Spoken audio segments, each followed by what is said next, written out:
للہ الحمدللہ وکفیٰ والصلاۃ والسلام علی عبادہ الذین اصطفیٰ خصوصاً علی محمد المصطفیٰ وعلی آلہ واصحابہ والصدق والصفاء اما بعد فاعوذ باللہ من الشیطان الرجیم بسم اللہ الرحمن الرحیم فقد قال النبی صلی اللہ علیہ وآلہ وسلم القبر روضۃ من ریاض الجنہ او حفرۃ من حفر النار او کما قال علیہ الصلوۃ والسلام ان اللہ وملائکتہ یصلون علی النبی یا ایھا الذین آمنوا صلوا علیہ وسلموا تسلیما اللہم صل علی سیدنا مولانا محمد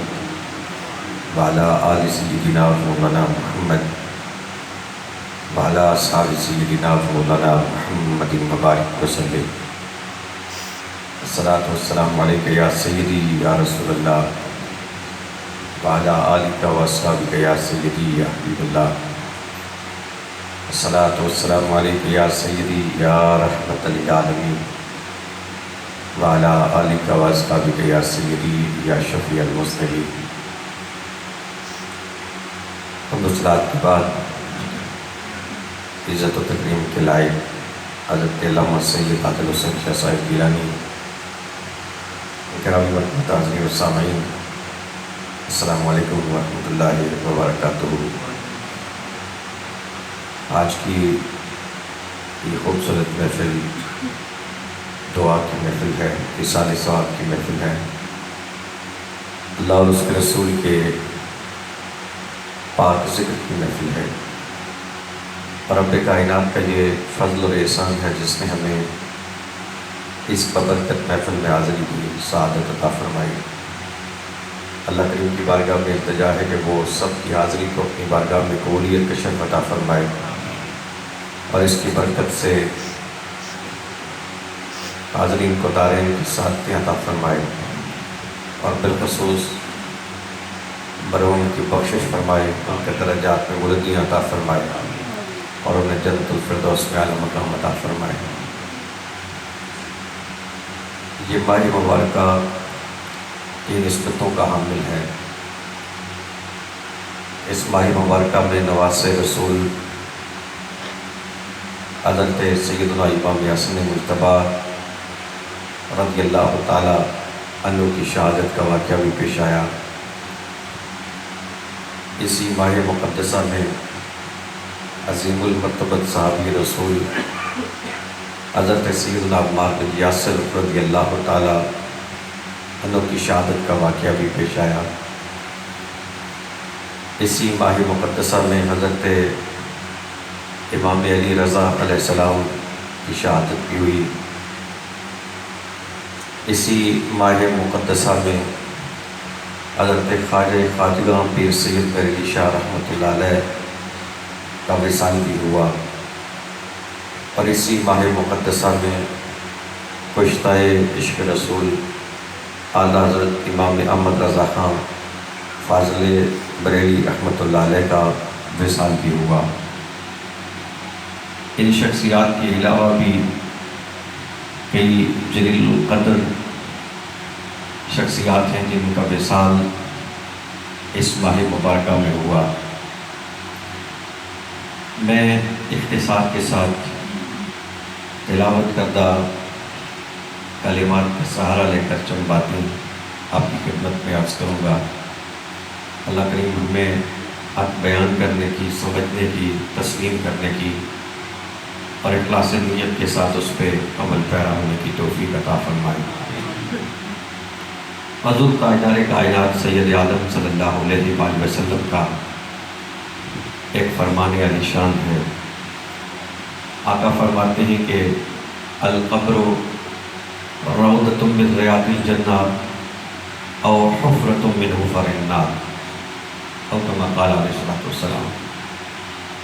ہم قبرستان میں جاتے ہیں اور وہاں پہ ہمیں قبروں کے نشان نظر آتے ہیں، تو بظاہر سب قبور ایک جیسی ہی نظر آتی ہیں۔ کہیں مٹی کی ایک ڈیری نظر آتی ہے، اور کہیں قبر پر سنگ مرمر لگا ہوا نظر آتا ہے، اور ظاہر کی آنکھ سے دیکھنے والا سب قبروں کو ایک جیسے ہی محسوس کرتا ہے، اور ہم سمجھتے ہیں کہ یہ ایک مٹی کی ڈھیری ہے جس کے نیچے کوئی ایک انسان مدفون ہے۔ لیکن تاجدار کائنات سید عالم صلی اللہ علیہ وآلہ وسلم نے ارشاد فرمایا کہ قبر کو مٹی کی ڈھیری نہ سمجھو، یہ یا تو جنت کے باغوں سے باغ ہے یا دوزخ کے گڑھوں سے گڑھا ہے۔ اب سوال یہ ہے کہ وہ کون سی قبر ہے جو جنت کے باغوں سے باغ ہے، اور وہ کون سی قبر ہے جو دوزخ کے گڑھوں سے گڑھا ہے؟ گرامی مرتبہ حاضرین، کھیت ایک ہی ہوتا ہے، قطع زمین ایک ہی ہوتا ہے، قبرستان ایک ہی ہوتا ہے، لیکن یہ ضروری نہیں کہ وہ اس ایک احاطے میں، ایک کھیت میں، ایک میدان میں، ایک قطع زمین میں جتنی قبریں ہیں وہ یا سارے جنت کے باغ ہوں یا سارے دوزخ کے گڑھے ہوں۔ ایسا بھی ہو سکتا ہے کہ ایک ہی قبرستان میں جو ڈھیریاں نظر آ رہی ہیں ان میں سے کچھ جنت کے باغ ہوں اور کچھ دوزخ کے گڑھے ہوں۔ لیکن سوال یہ ہے کہ وہ کون سی قبریں ہیں جنہیں جنت کا باغ کہا جاتا ہے، اور وہ کون سی قبور ہیں جنہیں دوزخ کا گڑھا کہا جاتا ہے؟ بات آگے بڑھانے سے پہلے حضرت خواجہ خواجگاں معمور من الرسول فاتح قادیان حضرت پیر سید میر علی شاہ رحمۃ اللہ علیہ کی ایک بات کا سہارا لوں گا۔ آپ ایک دفعہ ایک جگہ پہ تشریف فرما تھے تو ایک شخص نے آپ سے سوال کیا کہ یہ جو لوگ پاک پتن شریف جاتے ہیں محرم الحرام کے مہینے میں اور بیشتی دروازے سے گزرتے ہیں اور کہتے ہیں کہ یہ جو حضرت بابا فرید الرحمہ کے مزار پر انوار پہ دروازہ ہے یہ جنت کا دروازہ ہے، تو کیا کسی مزار پر لگے ہوئے کسی دروازے کو جنت کا دروازہ کہا جا سکتا ہے، بیشتی دروازہ کہا جا سکتا ہے؟ تو حضرت خواجہ خواجگاں سیدنا پیر میر علی شاہ رحمۃ اللہ علیہ نے جواب میں ارشاد فرمایا کہ ہاں، اس میں حیرت کی کیا بات ہے کہ اللہ کے ایک ولی کے مزار پہ کوئی دروازہ ہو اور اس کو بیشتی دروازہ کہا جائے، جنتی دروازہ کہا جائے، تو اس میں حیرت کی اچنبے کی کیا بات ہے؟ تو وہ شخص کہنے لگا کہ عجیب بات ہے قبلہ، آپ عقلیات کے جاننے والے ہیں، آپ منقولات کے جاننے والے ہیں، قرآن و حدیث کی علوم جاننے والے ہیں، اللہ نے آپ کو ایسی علوم سے سرفراز فرمایا ہے، اور آپ بھی یہ عقیدہ رکھتے ہیں، جاہلانہ عقیدہ رکھتے ہیں؟ تو آپ نے فرمایا کہ اس میں جہالت والی کوئی بات نہیں۔ تو وہ کہنے لگا کہ اس بات کی دلیل کیا ہے کہ اس دروازے کو بیشتی دروازہ کہا جائے، اور بابا فرید علیہ الرحمہ کے مزار پر انوار پر وہ جو دروازہ لگا ہوا ہے جس سے لوگ گزرنے کو اپنے لیے اعزاز اور سعادت سمجھتے ہیں، اسے جنتی دروازہ سمجھ کر اس دروازے کے جنتی ہونے کی کیا دلیل ہے، بیشتی ہونے کی کیا دلیل ہے؟ تو اس وقت حضرت خواجہ خواجگاں پیر سید میر علی شاہ رحمۃ اللہ علیہ نے یہ حدیث مبارک سنائی۔ آپ نے فرمایا کہ علامہ صاحب، آپ نے حضور رحمت عالم صلی اللہ علیہ وآلہ وسلم کی احادیث شریف کا مطالعہ کیا ہے، تو کیا آپ کی نظر سے سرکار کی یہ حدیث گزری ہے کہ تاجدار کائنات نے فرمایا کہ القبر روضۃ من ریاض الجنہ او حفرۃ من حفر النار، کہ قبر یا تو جنت کے دروازوں سے، جنت کے باغوں میں سے ایک باغ ہے، یا دوزخ کے گڑھوں میں سے ایک گڑھا ہے؟ تو وہ کہنے لگے کہ ہاں، میں نے تاجدار کائنات سید عالم صلی اللہ علیہ وآلہ وسلم کی یہ حدیث پڑھ رکھی ہے کہ تاجدار کائنات فرماتے ہیں کہ قبر یا تو جنت کے باغوں میں سے باغ ہے یا دوزخ کے گڑھوں میں سے گڑھا ہے۔ تو حضرت خواجہ خواجگاہ پیر سید میر علی شاہ رحمۃ اللہ علیہ نے اس شخص سے مخاطب ہو کے فرمایا کہ یہ بتاؤ کہ وہ کس کی قبر ہے جو جنت کے باغوں سے باغ ہے، اور وہ کس کی قبر ہے جو دوزخ کے گڑھوں سے گڑھا ہے۔ تو علامہ صاحب فرمانے لگے کہ جو زندگی اللہ کی اطاعت میں بسر کرتے ہیں، رسول رحمت کی اتباع میں بسر کرتے ہیں، خیر کے رستے پہ چلتے ہوئے بسر کرتے ہیں، فرائض کی پابندی کرتے ہوئے بسر کرتے ہیں، نوافل میں کثرت کرتے ہوئے بسر کرتے ہیں، اپنے دامن کو گناہوں سے آلودہ ہونے سے بچا کے بسر کرتے ہیں، خیر کے رستے پہ چلتے ہوئے بسر کرتے ہیں، شر سے اور اس کی آلودگیوں سے اپنے آپ کو بچا کے بسر کرتے ہیں، ان کی قبر جنت کے باغوں سے باغ ہوتی ہے۔ اور مولوی صاحب کہنے لگے کہ جو لوگ نفسانی خواہشات سے بچ کر اور شیطانی رستوں سے بچ کر اپنی زندگیاں بسر کرتے ہیں اور معصیت کی، گناہ کی آلودگیوں سے، بالخصوص بدعقیدگی کی آلودگیوں سے اپنے آپ کو بچا کے زندگی بسر کرتے ہیں، ان کی قبریں جنت کے باغوں سے باغ ہوتی ہیں۔ اور جو اللہ کی نافرمانی کرتے ہوئے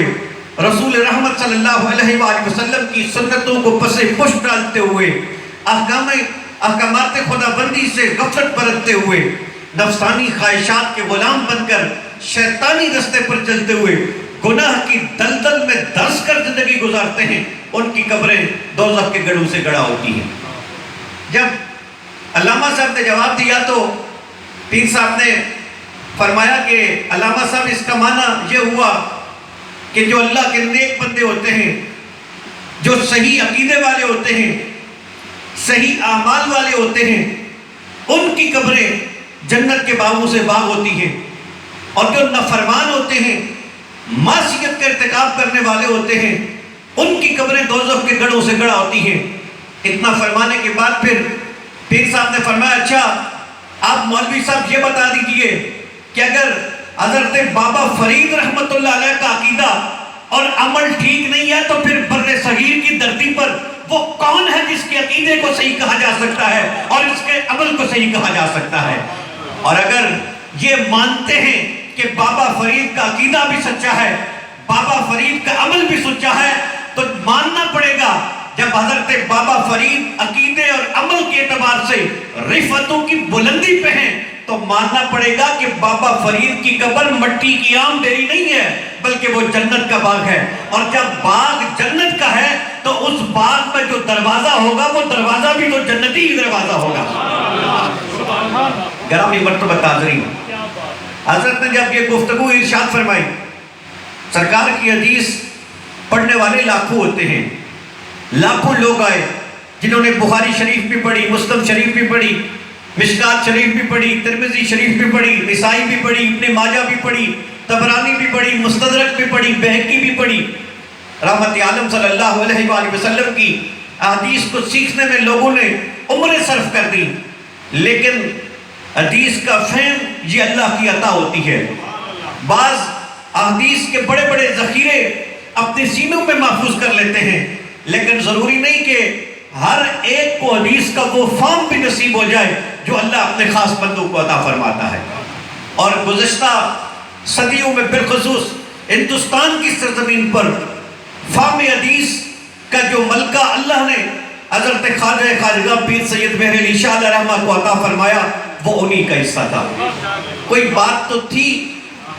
کہ جب مرزے نے اعلان کیا، اس نے پہلے مادی ہونے کا دعویٰ کیا، پھر اس نے نبوت کا دعویٰ کر دیا،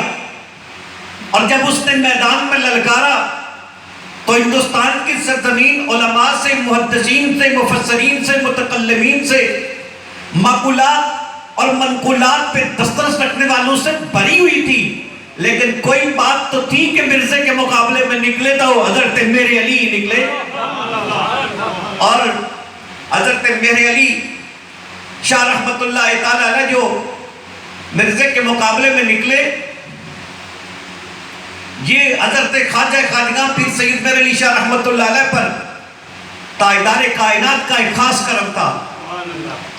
اور حاجی رحمت اللہ مہاجر مکی رحمت اللہ علیہ نے اس سے برسوں پہلے پیر صاحب کو اس فتنے کے بارے میں اور اس فتنے میں پیر صاحب نے جو کردار ادا کرنا تھا اس کی طرف پیر صاحب کو اشارہ کیا تھا. حضرت خواجہ خواجگاں جب حجاز مقدس تشریف لے گئے عمرے کی ادائیگی کے لیے، حج ادا کرنے کے لیے، اور یہ بھی آپ کا کرم دیکھیے کہ لاکھوں کروڑوں لوگ جاتے ہیں حج ادا کرنے کے لیے، عمرہ ادا کرنے کے لیے، لیکن ہر ایک کو یہ مقام حاصل نہیں ہوتا. یہ حضرت خواجہ خواجگاں کا مقام ہے کہ ایک مقام پہ نماز عصر کی سنتیں آپ سے رہ گئی. یہ غیر موقدہ سنتیں ہوتی ہیں جن کا حکم تقریباً نفل کے قریب ہوتا ہے کہ اگر پڑھ لے تو ثواب ہوتا ہے، رہ جائے تو بندہ گناہگار نہیں ہوتا. پیر صاحب سے سنتیں رہ گئی تو رحمت عالم صلی اللہ علیہ وآلہ وسلم نے خواب میں اپنی زیارت عطا فرمائی، اور تاجدار کائنات نے خواب میں حضرت خواجہ خواجگاں سے ارشاد فرمایا کہ مہر علی ہماری اولاد کے لیے یہ زیبا نہیں ہے کہ وہ میری سنتوں کو ترک کر دے. گرامی مرتبہ تعظیم وہ خواجہ خواجگاں پیر سید مہر علی شاہ رحمت اللہ علیہ، آپ حجاز مقدس میں ہوتے ہیں تو حاجی رحمت اللہ علیہ کی آپ سے ملاقات ہوتی ہے تو پیر صاحب ان کے سامنے اپنے اس ارادے کا اظہار کرتے ہیں کہ میرے ذہن میں ہے اور میرا دل یہ چاہتا ہے کہ اب باقی زندگی سرکار کے قدموں میں گزار دو، یہیں رہ کر دین کی جو خدمت ہو سکے وہ کرتا رہو اور اسی شہر میں اپنی باقی زندگی بسر کر دو. تو حاجی رحمت اللہ رحمہ نے آپ سے عرض کی کہ حضور میرا خیال یہ ہے کہ آپ کو واپس ہندوستان جانا چاہیے، اس لیے کہ میں دیکھ رہا ہوں کہ آنے والے وقتوں میں ہندوستان کی سرزمین پر امت مسلمہ کے لیے ایک بڑے فتنے کا ظہور ہوگا اور اس فتنے کے وقت وہاں پہ آپ کی ضرورت ہوگی. اللہ کا ولی اپنی نگاہ ولایت سے دیکھ رہا تھا کہ مستقبل میں آنے والے وقت میں ہندوستان کی سرزمین پر کیا حالات پیش آنے والے ہیں اور ان حالات میں کس ہستی کی ضرورت ہوگی. حاجی رحمت اللہ نے جب پیر صاحب سے یہ عرض کی تو پیر صاحب نے واپسی کا ارادہ کیا. واپس لوٹے تو کچھ وقت ہی گزرا تو مرزا کا فتنہ سامنے آیا اور وقت گزرنے کے ساتھ ساتھ اس فتنے کی شدت میں اضافہ ہوا کیونکہ انگریز حکومت کی سرپرستی مرزے کو حاصل تھی اور اس کے دعوے بھی بڑے تھے اور بہت سارے لوگ زیادہ حق سے بھٹک گئے اور مرزے کی باتوں سے متاثر ہوئے اور اس کے ساتھ وابستہ ہونے لگے. علماء حق نے اپنی اپنی بساط کے مطابق اس فتنے کا توڑ کرنے کی اور اس کا رستہ روکنے کی، اس کے تدارک کے لیے جد و جہد کی، لیکن وہ جد و جہد اس طرح نتیجہ خیز ثابت نہ ہو سکی اور یہ بات بڑھتے بڑھتے یہاں تک آگے بڑھی کہ مرزا نے چیلنج کر دیا اور اس نے چیلنج کیا تو پیر صاحب کو بھی مخاطب کیا کہ آپ میرے ساتھ بیٹھ کے گفتگو کر لیں. پھر اس نے کہا کہ گفتگو اس طرح ہوگی کہ اس نے کہا کہ ہم تفسیر لکھیں گے، میں بھی قرآن مجید کی تفسیر لکھوں گا، آپ بھی قرآن مجید کی تفسیر لکھیے، جس کی تفسیر زیادہ اچھی ہوگی اس کو فاتح سمجھا جائے گا. اللہ اکبر.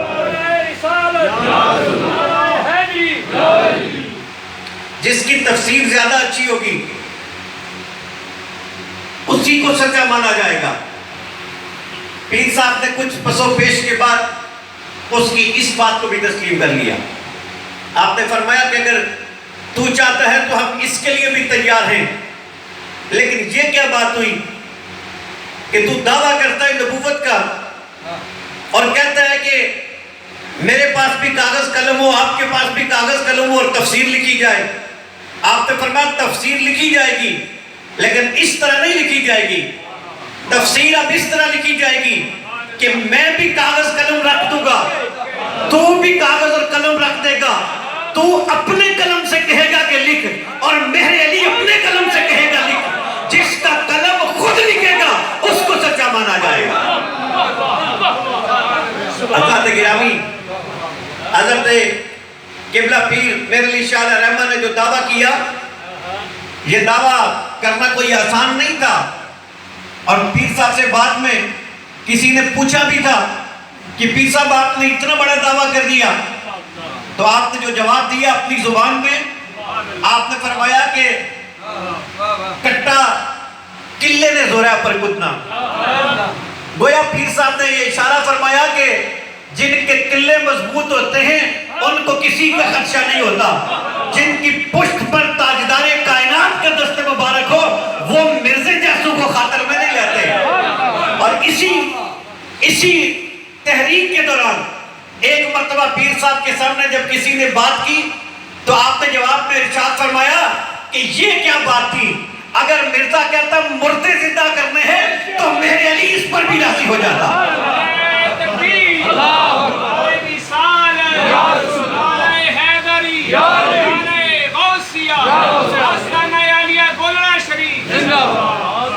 حضرت گرامی، حضرت قبلہ پیر سید مہر علی شاہ رحمۃ اللہ علیہ، آپ نے ارشاد فرمایا کہ نبی رحمت صلی اللہ علیہ وآلہ وسلم کی حدیث یہ بتاتی ہے کہ قبر یا تو جنت کے باغوں سے باغ ہے یا دوزخ کے گڑھوں سے گڑھا ہے. یہاں پر ایک بات یہ بھی عرض کر دوں کہ بعض اوقات جب یہ بات کی جاتی ہے کہ ایک ولی کامل نے، ایک بزرگ نے کوئی بات ایسی بتا دی جو مستقبل میں وقوع پذیر ہونی تھی، تو بعض بات سمجھتے ہیں کہ یہ جو چیزیں ہیں ان کو تسلیم نہیں کیا جا سکتا. اور ایسا نظریہ رکھنا، ایسی فکر رکھنا، ایسی سوچ رکھنا یہ عقیدہ توحید کے خلاف ہے. گرامی مرحبت حاضرین، سرکار کی احادیث مبارکہ میں سے ایسی احادیث صحیحہ پیش کی جا سکتی ہیں جس میں رحمت عالم صلی اللہ علیہ وآلہ وسلم نے برسوں بعد پیش آنے والے واقعات کی پہلے خبر ارشاد فرمائی. صحابہ کی سیرت سے ایسے واقعات پیش کیے جا سکتے ہیں کہ جو واقعات برسوں بعد پیش آنے والے تھے رحمت عالم کے صحابہ نے پہلے ان کی خبر دی. اور اولیاء کاملین کی سیرت میں سے بے شمار واقعات پیش کیے جا سکتے ہیں کہ جو چیزیں بعد میں وقوع پذیر ہونی تھی رحمت عالم صلی اللہ علیہ وآلہ وسلم کے غلاموں نے، اس امت کے اولیاء نے برسوں پہلے ان کی خبریں ارشاد فرمائی. یہ ایام جس طرح میں نے پہلے عرض کیا کہ حضرت عمار بن یاسر رضی اللہ تعالیٰ عنہ کی شہادت کے ہیں، تو حضرت عمار شہید تو جنگ صفین میں ہوئے،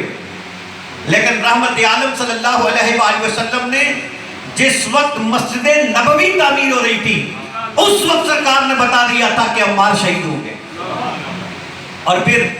صرف سرکار نے یہ نہیں بتایا کہ عمار شہید ہوں گے، بلکہ سرکار نے یہ بھی ارشاد فرمایا کہ حضرت عمار شہادت سے پہلے سب سے آخری چیز جو نوش فرمائیں گے وہ دودھ کا پیالہ ہوگا. اب غور کیجئے، نبی رحمت صلی اللہ علیہ وآلہ وسلم حضرت عمار سے مخاطب ہو کے ارشاد فرماتے ہیں کہ عمار ایک وقت آئے گا جب تجھے شہید کر دیا جائے گا. اور سرکار نے یہ بھی بتایا کہ اس وقت عمار حق پہ ہوگا،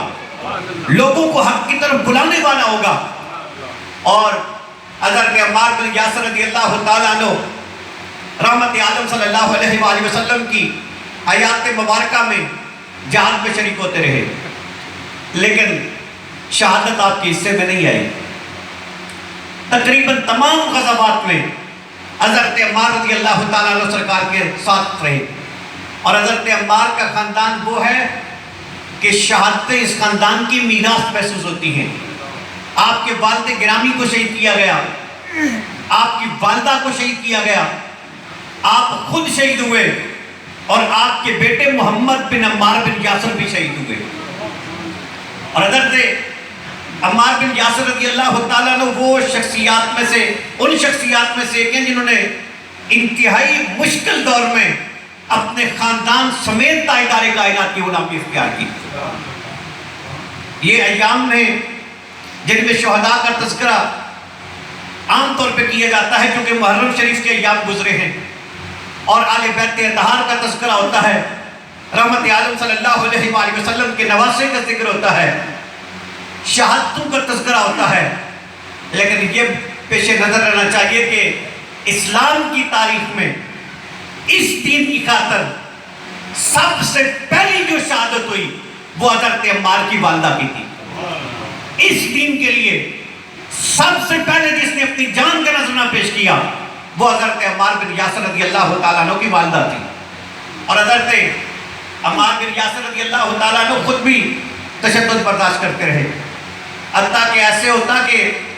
حضرت عمار کو دہتے کوئلوں پہ لٹایا جاتا. ایک دن حضور رحمت عالم صلی اللہ علیہ وآلہ وسلم تشریف لائے تو آپ نے دیکھا کہ کفار حضرت عمار پر تشدد کر رہے ہیں، انہیں کوئلوں پہ لٹایا گیا ہے، کوئلے دہک رہے ہیں. نبی رحمت صلی اللہ علیہ وآلہ وسلم نے حضرت عمار کو اس تکلیف کی عالم میں دیکھا تو سرکار نے ارشاد فرمایا کہ عمار صبر کرو، اللہ تم پہ رحم فرمائے. اور اس وقت تاجدار کائنات نے آگ سے مخاطب ہو کے ارشاد فرمایا یا نار کونی بردم و سلامن علی عمار کما کنتی علی ابراہیم او کما قال علیہ السلام. تاجدار کائنات نے آگ سے مخاطب ہو کے ارشاد فرمایا اے آگ تو عمار پہ سلامتی والی، امن والی اور ٹھنڈک والی ہو جا جس طرح تو کبھی حضرت ابراہیم علیہ السلام کے لیے ہو گئی تھی. گرامی مرتبہ حاضرین، حضرت عمار نے زندگی میں تکلیفیں برداشت کی لیکن سید عالم صلی اللہ علیہ وآلہ وسلم سے وفا کی. اور صحابہ میں جو عظیم ترین صحابہ ہیں ان میں سے ایک حضرت عمار بن یاسر رضی اللہ تعالیٰ. حضرت نبی اطہر صلی اللہ علیہ وآلہ وسلم کے زمانہ مبارک میں، ذری حیات مبارکہ کے زمانے میں سرکار کے مقرب ترین افراد میں سے ایک حضرت عمار بن یاسر رضی اللہ تعالیٰ عنہ تھے. اور پھر سرکار کا جب وصال ہوا حضرت سیدنا صدیق اکبر رضی اللہ تعالیٰ عنہ کے دور مبارک میں بھی حضرت عمار بن یاسر رضی اللہ تعالیٰ عنہ کو بارگاہ خلافت میں ایک خاص مقام حاصل تھا. اور پھر جب حضرت امیر المومنین خلیفۃ المسلمین حضرت سیدنا عمر فاروق رضی اللہ تعالیٰ عنہ کا دور خلافت آیا تو اس دور میں بھی حضرت عمار بن یاسر رضی اللہ تعالیٰ عنہ کے ذمے عام کام جو ریاست کے امور سے متعلق تھے وہ سپرد کیے گئے. حتیٰ کہ اسلامی ریاست کا جو ایک عام علاقہ تھا کوفہ، اس کا گورنر حضرت امیر المومنین نے حضرت عمار بن یاسر رضی اللہ تعالیٰ عنہ کو مقرر فرمایا. حضرت عمار کو کوفہ کا گورنر مقرر فرمایا اور آپ کے نائب کے طور پر حضرت عبداللہ ابن مسعود رضی اللہ تعالیٰ عنہ کو بھیجا. اور اس موقع پر کوفہ والوں سے مخاطب ہو کر حضرت امیر المومنین رضی اللہ تعالیٰ عنہ نے یہ جملہ بھی ارشاد فرمایا کہ اے اہل کوفہ، اگر میں اپنی ذات کو تم پر ترجیح دیتا تو عمار اور ابن مسعود کو تمہاری طرف نہ بھیجتا، انہیں میں اپنے پاس رکھتا. انہیں تمہاری طرف بھیج کر گویا میں نے تمہاری ضرورتوں کو اپنی ضرورتوں پہ ترجیح دی ہے. تو اس جملے سے اندازہ کر سکتے ہیں کہ امیر المومنین کی بارگاہ میں حضرت عمار بن یاسر کی عظمت کیا تھی اور حضرت عبداللہ ابن مسعود رضی اللہ تعالیٰ عنہ کی عظمت کیا تھی. اور یہ گزشتہ مہینے جس شہر کا بہت ذکر کیا گیا، بہت ذکر سنا گیا، کوفہ کا شہر، کہ کربلا کا سارا واقعہ جس کے ارد گرد گھومتا ہے، یہ کوفہ شہر جو آباد کیا گیا، اس کے لیے جو جگہ کا انتخاب ہوا وہ دو افراد نے اس ذمہ داری کو ادا کیا. ان میں سے بھی ایک حضرت عمار بن یاسر تھے رضی اللہ تعالیٰ عنہ اور دوسرے تھے حضرت حذیفہ بن یمان رضی اللہ تعالیٰ عنہ. امیر المومنین نے دو شخصیات کی ذمہ داری عائد کی کہ آپ سرحد پہ کوئی ایسا خطہ تلاش کرے جس کی آب و ہوا حجاز مقدس کی آب و ہوا سے ملتی ہو تاکہ وہاں مسلمان مجاہدین کے لیے ایک چھاؤنی تعمیر کی جائے. تو ان دو شخصیات نے کئی مہینوں کی جد و جہد کے بعد، کاوش کے بعد اس جگہ کا انتخاب کیا اور پھر وہاں پر شہر کوفہ کو آباد کیا گیا۔ حضرت عمار بن یاسر رضی اللہ تعالیٰ عنہ آپ نہ صرف یہ کہ سرکار کی ظاہری حیات مبارکہ میں تمام غزوات میں شامل رہے، بلکہ سرکار کے وصال کے بعد جس وقت ختم نبوت کا مارکہ لڑا گیا، مسیلمہ کذاب کے خلاف جنگ ہوئی، تو اس وقت بھی حضرت عمار بن یاسر رضی اللہ تعالیٰ عنہ صف اول میں نظر آتے تھے۔ بلکہ ایک صحابی بیان کرتے ہیں کہ میں نے یمامہ کے دن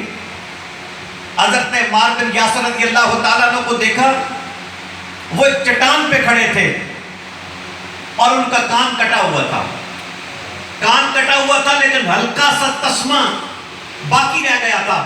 اور اس تسمے کے ساتھ وہ کان لٹک رہا تھا، لیکن حضرت عمار کو اپنے کان کی پرواہ نہیں تھی، بلکہ وہ ایک شیر کی طرح تلوار اٹھا کے دشمن پہ حملے کر رہے تھے اور لوگوں کو آوازیں دے کے بلا رہے تھے کہ مسلمانوں تم کس چیز سے بھاگ رہے ہو، یہ وہی جنت ہے جس کا تاجدار کائنات نے تم سے وعدہ کیا تھا۔ کیونکہ جنگ یمامہ میں ایک وقت ایسا بھی تھا کہ جب مسیلمہ کے پیروکاروں نے شدت کے ساتھ حملہ کیا تو کچھ مجاہدین ثابت قدم نہ رہ سکے، انہوں نے پسپائی اختیار کی۔ اس مشکل وقت میں بھی جو لوگ استقامت کا پہاڑ بن کر اپنی جگہ پہ کھڑے رہے اور آگے بڑھ بڑھ کے دشمن پہ حملہ کرتے رہے، ان میں سے صف اول میں جس کا نام آتا ہے وہ حضرت عمار بن یاسر رضی اللہ تعالیٰ۔ آپ کا کان کٹا ہوا تھا اور جنگ یمامہ میں کٹا تھا۔ بعد میں حضرت امیر المومنین رضی اللہ تعالیٰ عنہ نے آپ کو گورنر مقرر کیا کوفہ کا۔ تو جس وقت آپ کوفہ میں تھے تو ایک شخص نے آپ کو آواز دی، اس نے آواز دے کر کہا او کٹے ہوئے کان والے۔ جس طرح لوگوں کی عادت ہوتی ہے کہ کسی شخص میں کوئی ایسی کمزوری ہو، اس کے اعضاء میں کوئی نقص ہو، تو بعض لوگوں کا مزاج ہوتا ہے کہ اس کا مذاق اڑاتے ہیں، طنز کرتے ہیں، اس طرح کی باتیں کرتے ہیں۔ تو کوئی غیر محتاط شخص تھا جس نے آپ کو آواز دی او کٹے ہوئے کان والے۔ آپ رکے، اس کی طرف دیکھا اور پھر آپ نے نرمی سے جملہ ارشاد فرمایا، اس پہ توجہ چاہتا۔ آپ نے فرمایا تم نے میرے کتنے اچھے کان کو برا کہا ہے، یہ میرا وہ کان تھا جو تاجدار کائنات کی ختم نبوت کے لیے قربان ہوا تھا اور اس کان کو تو نے برا کہا ہے۔ یہ وہ حضرت عمار بن یاسر رضی اللہ تعالیٰ عنہ جو ہر مارکے میں